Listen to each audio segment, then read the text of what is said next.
Pemirsa, muncul patahan baru yang mengarah ke wilayah NTT selain patahan Flores. Seluruh wilayah di NTT kini dikepung gempa potensial atau gempa yang berpotensi tsunami. Untuk mewaspadai bencana alam ini, BMKG Pusat mengajak diskusi bersama SKPD terkait di NTT. Beberapa wilayah di NTT berpotensi mengalami bencana gempa bumi disebabkan munculnya patahan baru yang mengarah ke NTT. Untuk itu, BMKG mengajak SKPD terkait diantaranya BPBD, TNI, Kepolisian, dan Basarnas, dan SKPD terkait untuk terus melakukan sosialisasi ke masyarakat bagaimana menghadapi bencana gempa. Hal ini dikatakan Kepala BMKG Pusat saat melakukan kunjungan kerja di Gobang. Selain ancaman gempa, NTT juga akan segera masuk pada musim kemarau yang menyebabkan kekeringan. Warga diminta segera melakukan tangkapan air hujan sebagai langkah antisipasi.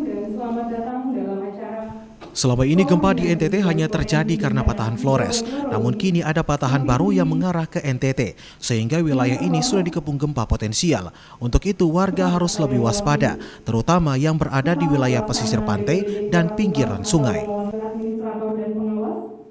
Menunjukkan adanya indikasi peningkatan kegempaan beberapa hari atau beberapa minggu sebelum gempa terakhir 14 Desember.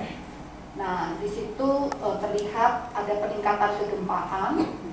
Nah, di mana yang meningkat ini akan kami tunjukkan. Jadi pada layar terlihat wilayah NTT, warna merah di sebelah utara itu adalah yang disebut patahan Flores, terletak di utara di Laut Flores.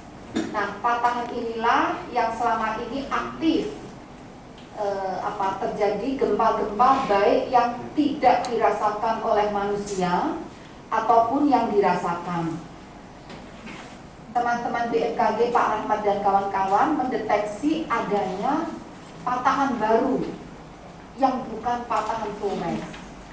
Nah, karena patahan baru teridentifikasi dan nampaknya energi juga baru terlepas.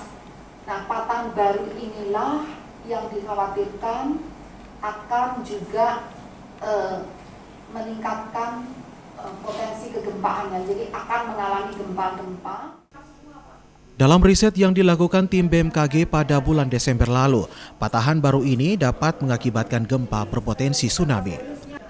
Masyarakat dihimbau agar tetap waspada dan tidak panik dalam menghadapi gempa. Jika terjadi gempa berpotensi tsunami, masyarakat di pesisir pantai juga harus mengevakuasi diri ke daerah yang lebih tinggi. Dari Kupang, Eman Suni, tim iNews melaporkan.